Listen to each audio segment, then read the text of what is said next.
This is why UFC fighters are actually scared of Merab Dvalishvili. He's fucking good, dude. Greatest of all time. He's fucking good. Yep. I do believe he already has status as the greatest bantamweight of all time. It's time to just officially just call him the GOAT, dude, the bantamweight GOAT.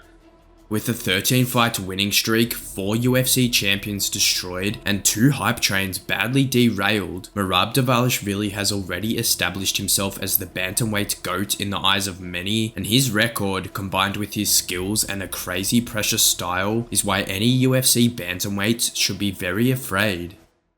Merab Dvalishvili started his MMA career in 2014 on a sour note as he lost 2 out of his first 3 fights, but he made a strong comeback with 5 consecutive wins. In his 9th professional fight, Merab scored a brutal knockout of rising American bantamweight Raufeon Stots to earn a place in the UFC against all odds.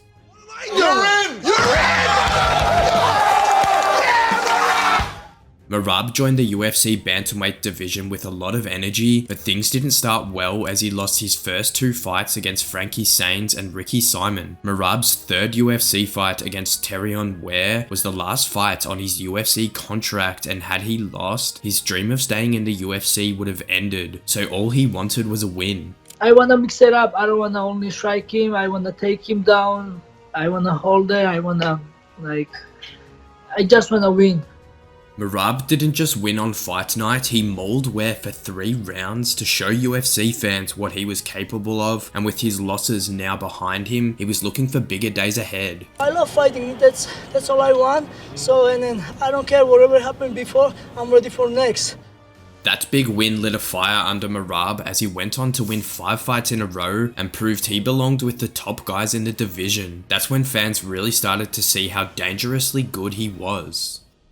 3 years after his first UFC win, Dvalishvili, who was now 6-2 in the promotion, fought former title challenger Marlon Moraes. On paper, it was a striker vs grappler matchup, but Merab wasn't too worried as he felt he could beat Moraes anywhere. I'm not looking for take down Marlon Moraes. I think I'm ready for fight, stand the strike, and yeah, I'm just ready for exciting fight, and I know it's gonna be great fight. The fight had a lot on the line for Merab, as beating Moraes would put him right near a title shot, but since his close friend Aljamain Sterling was the champion then, Merab had to step back and focus on staying in the mix with contender fights instead. One thing for sure, we never going to fight each other. Me and Aljo, we never going to fight each other. Since the title shot wasn't happening anytime soon, Merab did the next big thing. He went out and put insane pressure on Moraes, and even after getting rocked early, he stormed back to score a TKO win in round 2. After the fight, Merab sent a chilling message to the entire division that if they wanted to stop him, they'd better be ready to kill him. I was hurt, but not like this. I tell you, you gotta kill me to stop me. For most fighters, saying something like that would just sound like big talk, but not for Merab. He meant every word, and he backed it up in his next fight against none other than the former UFC featherweight champion, Jose Aldo. After beating Moraes, Merab took nearly a year off, keeping an eye on Aljamain Sterling's title run, but as Sterling kept defending the belt, Merab realized he couldn't just sit around. We still same page that we're not fighting each other.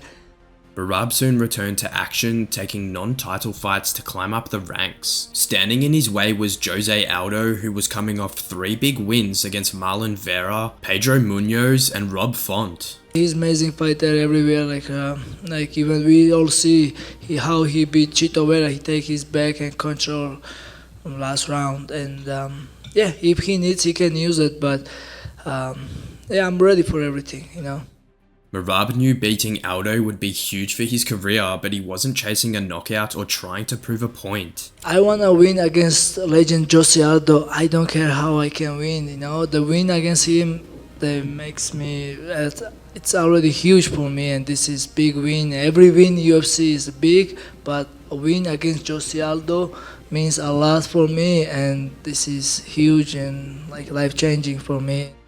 On fight night, Dvalishvili didn't try anything flashy. He stuck to his game plan on constantly chasing Aldo, pushing the pace, and hunting for takedowns all night long to earn a clear-cut but boring decision win. Merab was clearly not happy with his performance. Are you like a little disappointed in the way the fight went, maybe? Yes and no.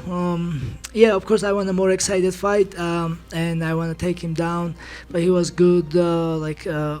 In footwork, it was hard to timing to take him down. Though he was winning, Merab was still running out of chances with the UFC because he kept turning down a fight with his friend Sterling. This is not about friendship. This is about finding out who the best in the world is. And if you don't want to find out who the best in the world is, this is not the place for you. With the UFC president angry, Merab knew he needed better performances to keep his top spot in the division, and his next performance was so lethal that even Dana couldn't deny him despite their differences. After taking out one champion in Jose Aldo, Merab turned his attention towards former bantamweight champ Petr Yan, who Merab thought was a great fighter but a bad person. I think he's a great fighter, good family guy, but he's not a humble guy. And he's not great human, I think, you know. But it doesn't matter how good fighter you are, you have to be good person. Merab also said this fight meant more to him because of his country's history. As a Georgian, he took the fight with Russia's Yan personally due to Russia's past occupation of Georgia and its ongoing war with Ukraine. This fight is not only fight, this is personal for me. He's from Russia, I'm from Georgia. We all know Russia, what they're doing to Ukrainian now, what they did to Georgia. And Russia as a politic, it's not democratic country. I know I want to win for my people, and I have so many support from my country, and so many support from Ukraine too. Yan found Merab's approach to promoting their fight a bit strange, as he felt like Merab was trying too hard to hype things up in a way that didn't feel natural. I think, he doesn't have any other way to bring attention to himself, He cannot do it with his fights. In his fights, all he's do like a dog, takes the leg and push the opponent to the cage. So he's just trying to take a little attention with something else. While Merab's reasoning might have seemed unusual to some, it gave him the fire he needed to dominate Yan as he set a crazy pace, attempting a jaw-dropping 49 takedowns and landing 11 of them to cruise to a clear-cut decision win. After completely dominating Yan, Merab hoped that the performance had smacked some sense into Petr. I think this loss will make him think about more. He will respect other fighters. He was thinking before he is the best and he is the number one and I am zero. And it's not like this. We're all human and nobody's perfect, A few months after Merab's win over Yan, Sterling was finally dethroned by Sean O'Malley, but the UFC wouldn't immediately give Merab a title shot because of his past refusals. That meant he had to go through another former champion who Merab would absolutely embarrass.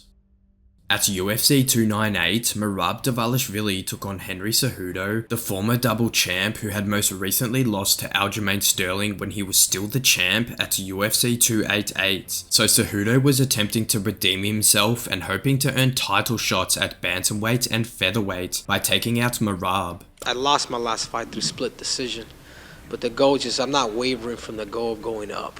So I just feel like, win over Merab, and then get the winner out of Cheeto and Sean, and then I want Vocal, whoever has about 145 pounds, and I feel like I've earned it. Although he was full of confidence, Cejudo knew he was up against a scary monster as he called his showdown with Merab the real title fight, completely disregarding the actual title fight between O'Malley and Marlon Vera. I think even between me and Merab, I think this is the best fight. This is the best fight at 135 pounds. This is the real world title. Cejudo also mentioned that he might retire if he lost, which made Merab believe the former champ would leave everything in the cage on fight night. I think he's talking from the facts, either everything or nothing for him. And that's how his mentality, that's why he's dangerous, because he will try everything for win this fight, and I'm sure he's hungry. I know how hard he wants, because that's how hard I want to, because I never got opportunity to fight for the title. I want to have this experience, and that would be huge for me and huge for my country.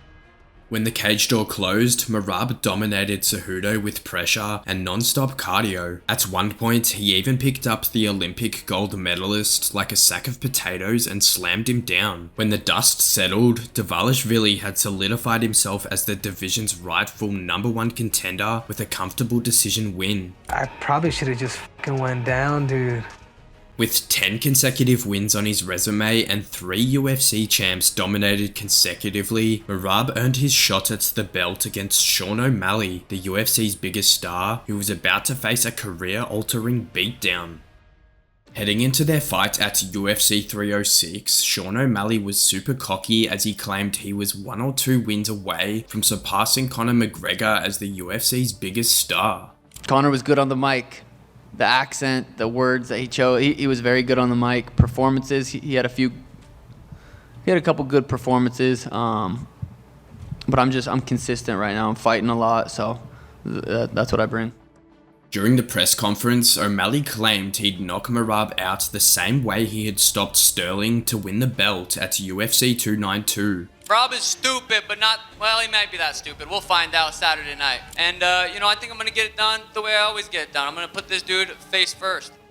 Merab was just as confident as O'Malley heading into the fight, and he promised to end his hype train and humble him. I want to just win and show him he has to be humble and he has to respect everybody. I don't want to, today how I feel, it's nothing personal, it's just professional. On fight night, Merab shocked the world again by overwhelming O'Malley with non-stop pressure, taking him down effortlessly, and even holding his own on the feet. Although O'Malley hurt Merab midway through the 5th round with a body kick, it was all Merab, and he left no doubt with a dominant decision win to become the new champ. How tricky he did against Aldo, I try to do same, if you don't want to come to me, I'm not going to come. And nothing surprised me actually, I make him look normal. Despite being clearly outclassed, O'Malley strangely claimed he thought he had won the fight. He took me down a few times and literally did no damage. Come on now. Tell me I'm wrong. Round 1, 3, and 5, I won that fight. With O'Malley temporarily out of the picture, the UFC turned to undefeated phenom Umar Nurmagomedov to challenge for the title, but Merab was about to shatter the invincible aura that came with the legendary surname. The fight took a while to materialize because Merab didn't think Umar had earned a title shot yet. He wanted Umar to prove himself against tougher opponents before stepping into the cage for UFC gold. Umar, he's okay, but I'm telling you guys, from top 15, he only win 1 fight. Is there anyone you would like to see Umar fight to gain that #1 contender? Yeah, maybe against Petr Yan. Umar didn't take Merab's comments lightly as he fired back and accused Merab of ducking him. Even when they were booked to fight at UFC 311, Umar didn't stop with his jabs, claiming that Merab was nervous. Do you think there's something about you that makes him uneasy and nervous? He nervous, of course he's nervous. Maybe he upset with UFC. They pushed him to fight with me. Before, when he was not champion, he don't take this fight. He doesn't want to fight with me. And when he became champion, I think he tried to fight with someone's, because other guys gonna be easy fight for him. Umar was super confident heading into the fight, claiming how he'd destroy Merab. I will do everything to destroy him. Doesn't matter, it's gonna be punching, take him down, grappling, to take his belt, try to choke, everything. Because of all the trash talk from Umar, Merab was fired up during the press conference and he promised to humble the undefeated Nurmagomedov. You will be humbled! I'm always humble. I'm always humble. The fight turned out to be a war between 2 of the division's top dogs. Umar looked sharp early, controlling the first 2 rounds with precision and movement, but Merab pushed the pace hard in the final 3 rounds, breaking Umar's rhythm and outworking him to win on the judges' scorecards. After the fight, Umar revealed he had been battling with a broken hand during the fight that made Merab's job easy, but Merab revealed he was dealing with something far worse. Umar said he broke his hand. Did that bother you, the fact that he said that in front of the public? Did you feel it took away from your win at all? I break my back during the training camp, and it was some days I cannot get up from the bed, and I was laid down, and I don't have a training camp, and I don't have a Khabib Nurmagomedov to help me to training. With two major hype trains already derailed back to back, Merab was starting to run out of options, but one of his past victims stepped up again, claiming he was better prepared this time. Unfortunately for him, that was going to be proven as nothing but words. Having lost his belt at UFC 306, Sean O'Malley made serious life changes to prepare for the rematch at UFC 316. I didn't even quit. It wasn't like, all right, I'm gonna quit smoking. It's like I just quit.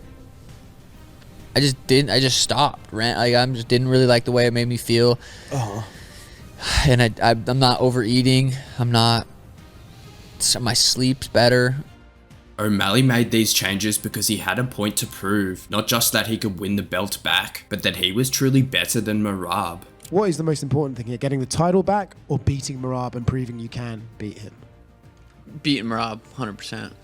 I wanted even if Merab would have lost to Umar, part of me just wanted the Merab fight back. So the Merab for sure.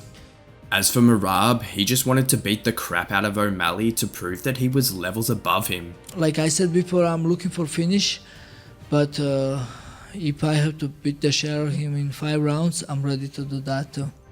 On fight night, O'Malley couldn't back up his words, but Merab did, as he dominated from the start, tossing Sean around and submitting him in the 3rd round to prove once again why he's the scariest fighter in the division. I didn't feel like it was gonna go like that.